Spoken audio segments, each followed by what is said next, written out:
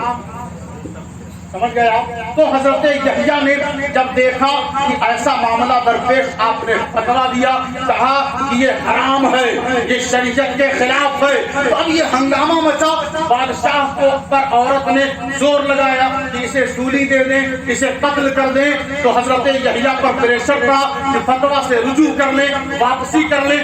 آپ نے کہا کہ فتویٰ جب دے دیا تو واپس نہیں لیا جاتا۔ بے شک سبحان اللہ۔ علامہ فضل حق خیر آبادی نے فتویٰ دے دیا کہ انگریزوں سے لڑنا جہاد ہے تو واپس نہیں لیا۔ اسماعیل دہلوی بک گیا، اسماعیل دہلوی بک گیا، تو اہل حق کا فتویٰ واپس نہیں ہوتا۔ یحییٰ نے فتویٰ دے دیا، پھر لوگوں نے کہا کہ اب اسے مارنا ضروری ہے ورنہ بادشاہ کی عزت ختم ہو جائے گی۔ گردن کو کاٹ دیا گیا، خون نکلنا شروع ہوا، خون پر مٹی ڈالتے گئے، اتنا ڈالے کہ مٹی کا ٹیلا اور پہاڑ تیار ہو گیا، لیکن خون کا فوارہ رکا نہیں، تھما نہیں۔ تو وہاں یحییٰ نے شریعت کے قوانین کو اپنے خون سے سینچا، اپنے خون سے تحریر میں لایا اور کہا کہ کچھ بھی ہو جائے، تمہارا قطرہ بک جائے، مگر اللہ کے دین پر کبھی حرف آنے مت دینا۔ لوگ بھولتے جا رہے تھے کہ یحییٰ کا خون کیسا، یحییٰ کا فتویٰ کیسا، یحییٰ کی حرارت ایمان کیسی، یحییٰ کا زہد و تقویٰ کیسا، لوگ بھولتے جا رہے تھے۔ کربلا میں امام حسین نے فتویٰ دیا کہ یزید کی بیعت حرام ہے، یزید کی بیعت حرام ہے۔ میں نے خود اس کو دیکھا ہے کہ وہ شراب پی رہا تھا اور کہتا ہے اے نواسۂ رسول حسین، آپ بھی کچھ لے لے شراب کے چند گھونٹ، تو آپ نے کہا کہ نجس کبھی پاک سے قریب نہیں ہوتا بے شک اور پاک کبھی نجس کے قریب نہیں جاتا۔ میں نے تو خود دیکھا ہے، یزید شراب پیتا تھا، اب کچھ بھی ہو جائے، سلطنتیں آ جائیں، محلات آ جائیں، افواج آ جائیں، جنگجو آ جائیں، کوئی بھی آ جائے، اب میرا فتویٰ واپس نہیں ہو سکتا۔ یحییٰ کے اس فتوے کو کربلا میں حسین نے گردن کٹا کر ظاہر کر دیا، وہاں گردن کٹی تو مٹی کا پہاڑ بن گیا، یہاں گردن کٹی تو قرآن کی آیت کی بہار ہو گئی۔ نعرہ تکبیر، اللہ اکبر نعرہ تکبیر، نعرہ رسالت، نعرہ رسالت، نعرہ رسول۔ زندہ آباد۔ تو عزیزوں دوستوں، نماز کی پابندی کریں، نماز کی پابندی کریں، شریعت پر ثابت قدم رہیں، تنگ دستی ہو گھبرائیں نہ، اپنے گناہوں سے توبہ کریں، اپنے کو صاف کریں، روز اپنے دل میں جھانکیں اور دیکھیں کہ میرے اندر کیا کمیاں ہیں، کون سی خطا ہم سے ہو رہی ہے، اس پہ توبہ کریں، استغفار کریں اور اپنے آپ کو دیندار بنائیں۔ اور ہم سب مل کر دعا کرتے ہیں کہ اللہ تبارک و تعالیٰ جو کچھ بیان ہوا، جو کچھ بیان کیا گیا، مرحومہ کی قبر میں اللہ روشنی عطا فرمائے۔ آمین۔ اسی پر میں اپنی باتیں سمیٹتا ہوں، ختم کرتا ہوں، پھر کبھی انشاءاللہ بیان ہوگا۔ وما علینا الا البلاغ المبین۔ کھڑے ہو کر سلام۔